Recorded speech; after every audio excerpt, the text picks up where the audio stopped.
Hey everybody, and welcome back to Project Move. I got Dr. Josh Wyden with me, and myself, Matt Tremarkey. Today we're going to kind of dive into training fast twitch muscle fibers. So first, we need to kind of delineate between the way we can train our muscle. We can either train a muscle to failure, or we can train a muscle not to failure. One, we're going to basically say, hey, we need to get more efficient. The other one, we're going to say, hey, we don't have enough.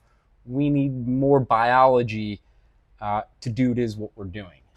So we're going to limit it to fast twitch, and how do we get better at fast twitch muscle? So with that, like I said, we're training not to failure. We're leaving some reps and reserves, and basically our body is just going to accommodate specifically to our time durations, staying within inside those kind of like fast twitch. So we can kind of tailor it, and we can kind of push the time under tension more towards our specific sport. But yeah, we're just going to kind of walk you through it. So first, I think we need to talk a little bit about the anatomy. We've got two different types of fast twitch fibers. We've got type 2A and type 2X. Used to be type 2B. I think there was an AB, and somehow they just simplified it and made it an X. Right. So type 2A is going to be a little bit more glycolytic. It's going to be a little bit longer duration. And type 2X is going to be more of that real explosive high velocity. Yeah, so, if we look, it's interesting. If we look at sedentary people, they're pretty delineated between, it's a 50% of each, or like fast twitch to slow twitch. But it's interesting, as we become more trained, we can bias towards being a little bit more fast twitch, a little bit more slow twitch, depending on what our sport is or what our activity is. So it's one of those things that you kind of hear like, oh, well, he's a fast twitch guy or he's a slow twitch. Like, there are changes that can be made, and it really comes down to sending the correct signal, which is obviously what we're here to talk about, and then making sure that we stay within those particular parameters rather than blending too much together to kind of muddy the waters.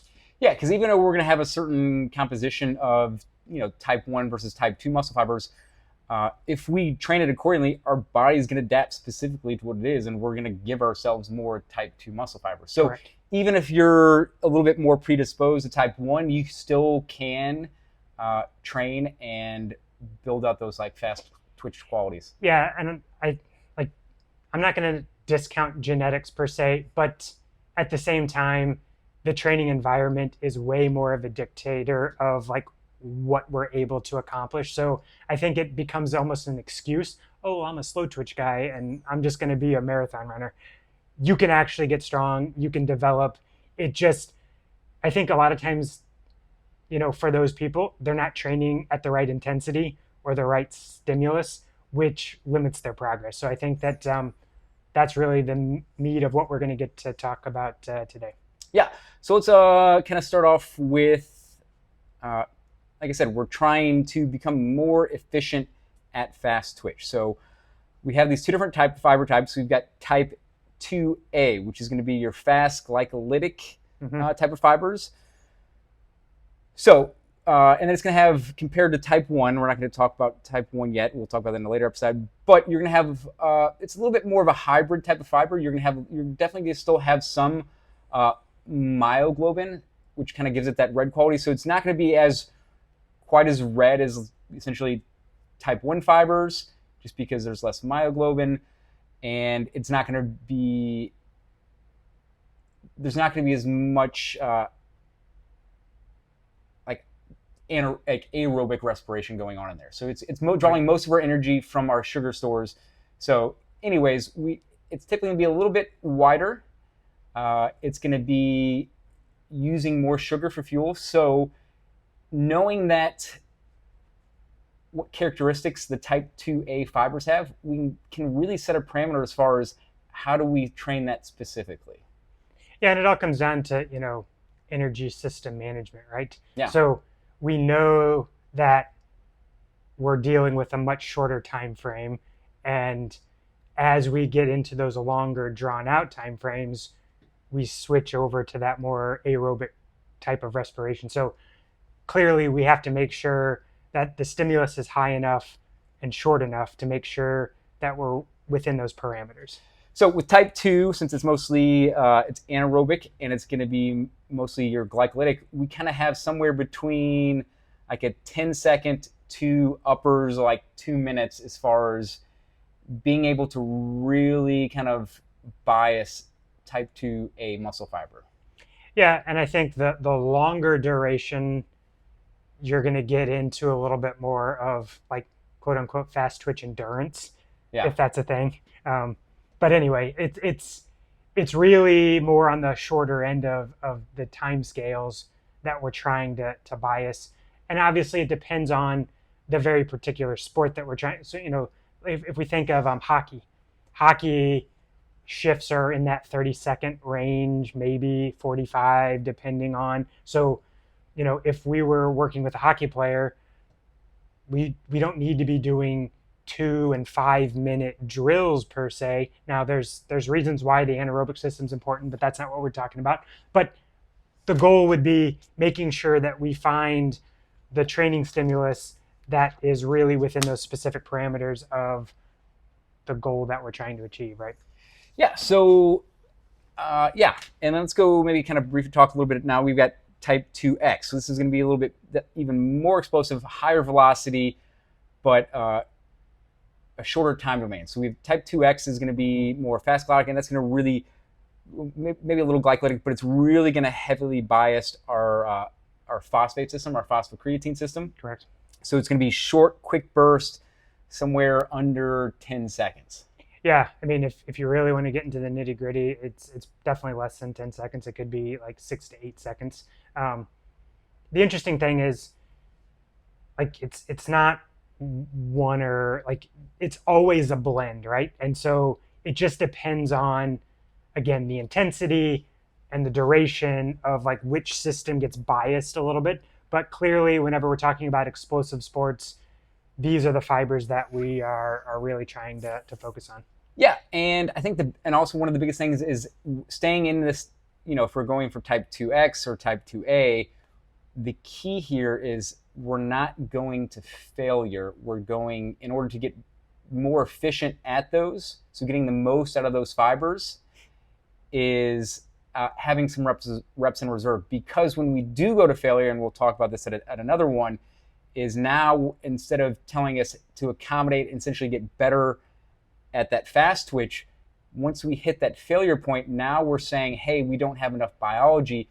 Now we need to then create more hypertrophy in order to deal with the demands that we're putting on our body. Yeah, so I think the interesting thing here is the workout might not feel as hard to a certain extent because while it's very intense, it's a short duration, right?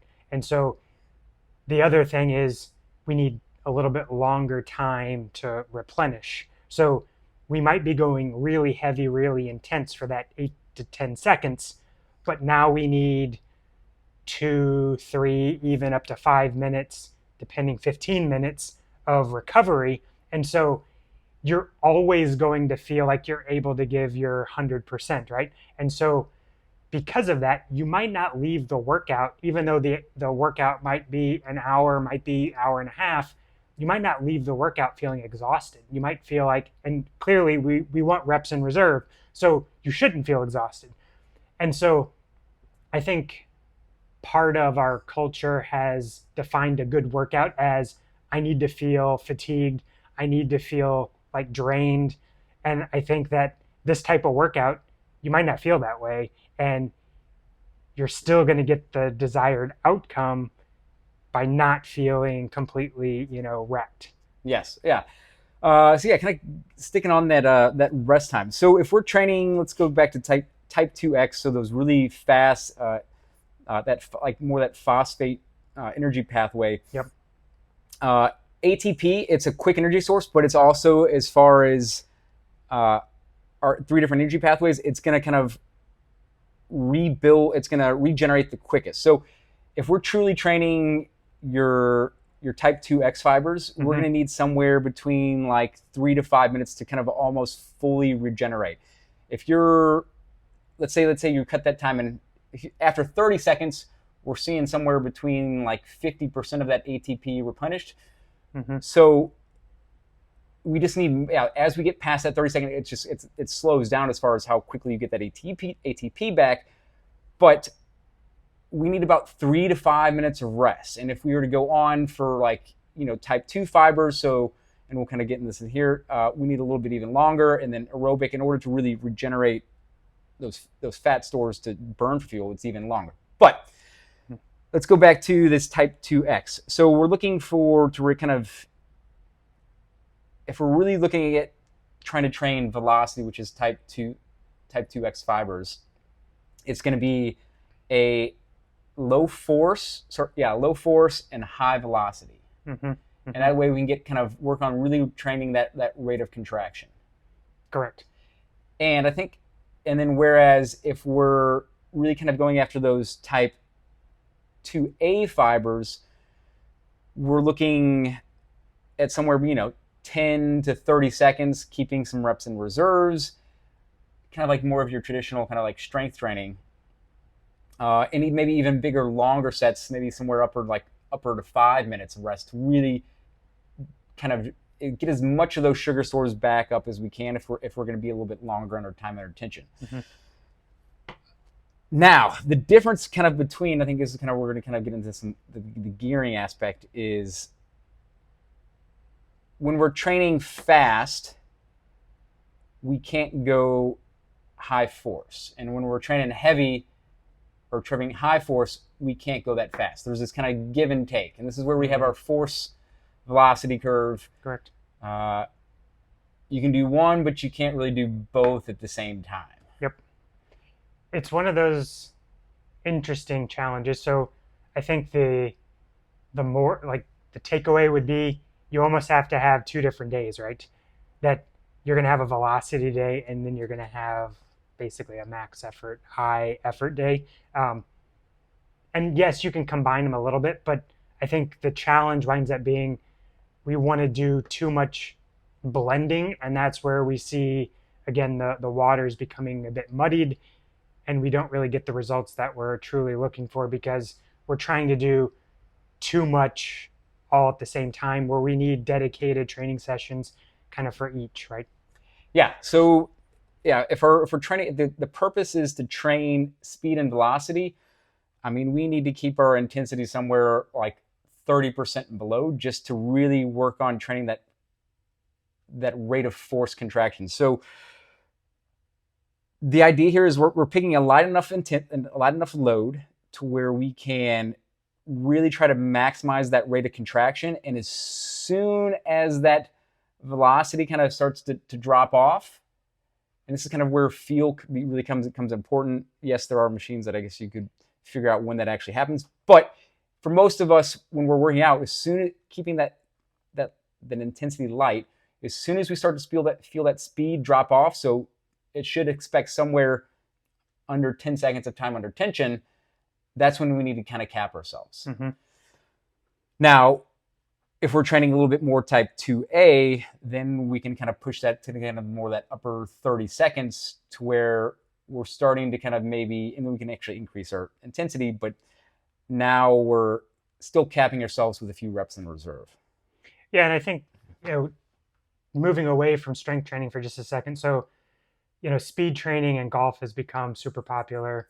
And so if we look at, there's a bunch of different companies, but they basically have kind of a heavy, a light, and kind of a medium.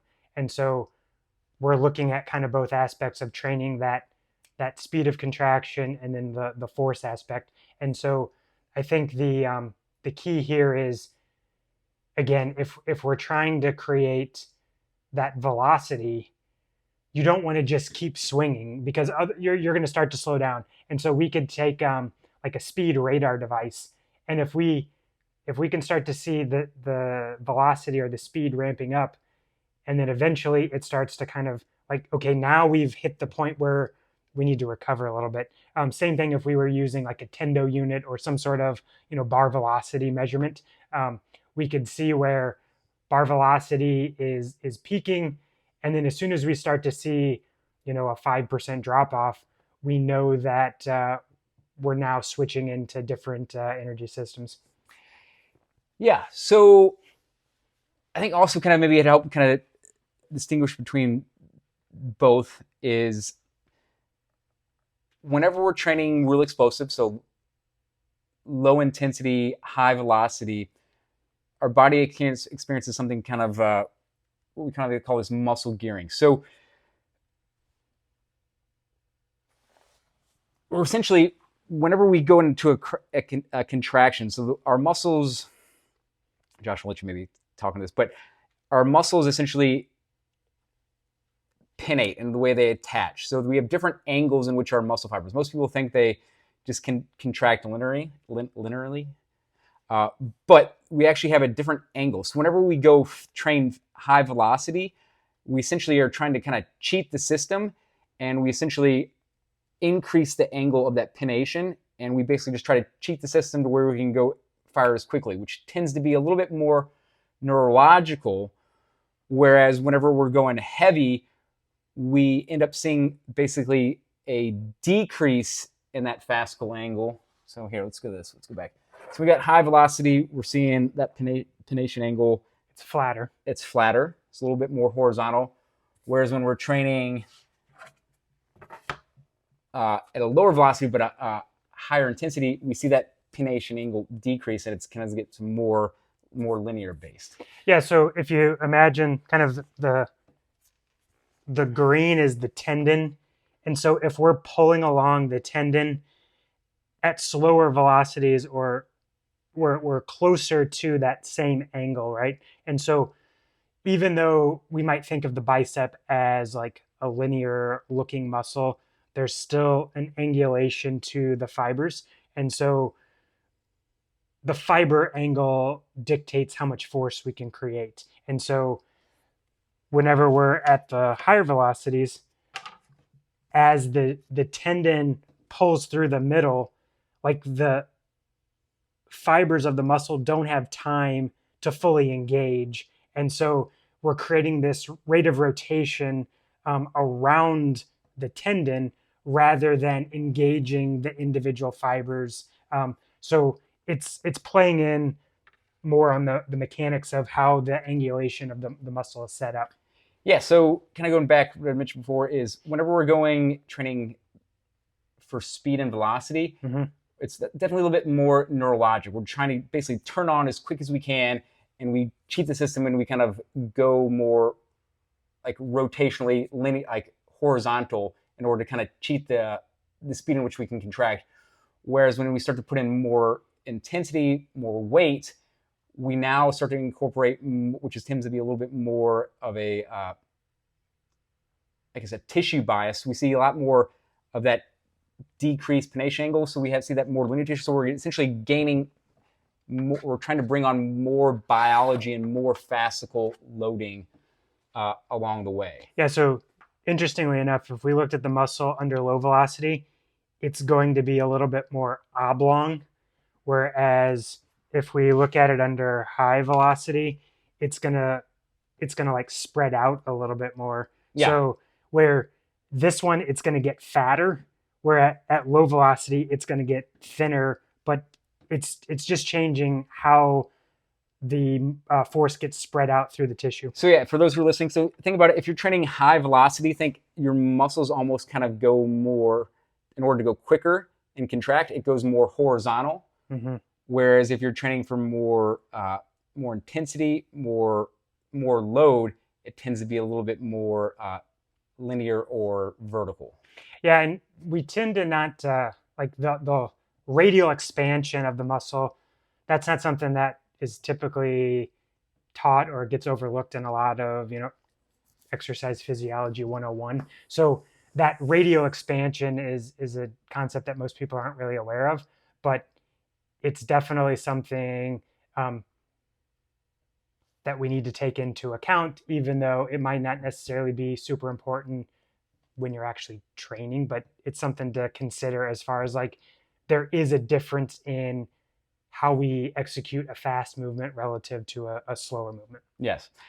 And so you might be asking yourself, well, then, which is best for me? Which do I need to do? And well, as we kind of mentioned before, both are important, but you really need to segment and train each kind of by itself and not kind of blur the lines. So you need to have a heavy day, Mm-hmm. uh, where we're keeping maybe that time under tension, keeping reps and reserves somewhere between that 10 and 30-second mark. And then we need to have a separate day to where we're training more velocity at lower intensities, and we're keeping that time under tension less than 10 seconds. And these should, especially that speed, it's not going to feel like you're doing much work at all. Correct. It's going to feel like, wow, I need to go heavier. But when you're doing, especially when you're training velocity, you need to really just kind of switch that mindset rather than just doing the reps, really focusing on the tissue you're trying to make faster and really work on that rate of contraction. And just know it's going to be somewhere under 10 seconds. And then, just allowing, longer rest periods to regenerate that ATP so that we can basically tell our body to get better at going fast. And it really does take basically, shorter time under tension and big longer rest. And then also for heavy days where, we're increasing the intensity and, probably even allowing a little bit longer rest. But they each need to have their own days and they need to be really separate. But there definitely are times, like maybe even having a third day where you're kind of combining both to where now you're able to go heavy and go fast. But really to get the most adaptation for each, you need to split them apart more than anything. Yeah, so like if your Monday was your heavy day and deadlifting was kind of the focus, so it doesn't matter if it's trap bar or straight, it doesn't matter. Like if that's your Monday, Tuesday could be where you're doing, say, kettlebell swings, a hard style Russian version, not the American version. But anyway, that's a separate topic. But that would be where you're working on the speed of contraction, the velocity, and you would be doing basically 10-second intervals, giving yourself then a bit of a break, and then coming back and doing repeats. Again, working on that velocity rather than trying to do it all in one session. Yeah, and probably should mention this earlier. So when we're training muscle fibers, muscles like movement. So here, tempo is going to be important. We're looking for essentially continuous movement, because as soon as we start to pause or maybe go a little bit longer to those isometrics, now we're then going to shift the attention to more of that connective tissue and tendons. Yeah, we've talked a lot about connective tissue, tendon health, and how loading at length and loading, with isometrics is important. This is basically the opposite. So muscles need movement, and this is going to be basically a continuous movement type of set. We don't really want to create much of an isometric. So that would be a completely separate training day and or option, if you will. Like that's not what we're focusing on here. Yeah, so kind of what we were talking about before is it was actually kind of made known by the Russians. It's basically your conjugate training system.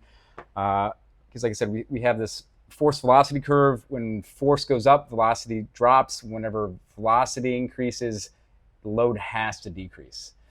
So giving each their own day and their own training specific to try to create that adaptation in each side is really what's kind of needed to train your fast twitch muscle fibers. So think about just trying to break apart your days. Days go heavy, and then also days you need to go light but also need to go fast, and that's how you really try to maximize that force velocity curve. Yeah, I think, again, just to reiterate the fact that the waters tend to get muddied, and that's where most people make the mistake, where they might have the intent of training heavy, but then they saw this, oh, I need to train fat. And so it's like they just blend too much together.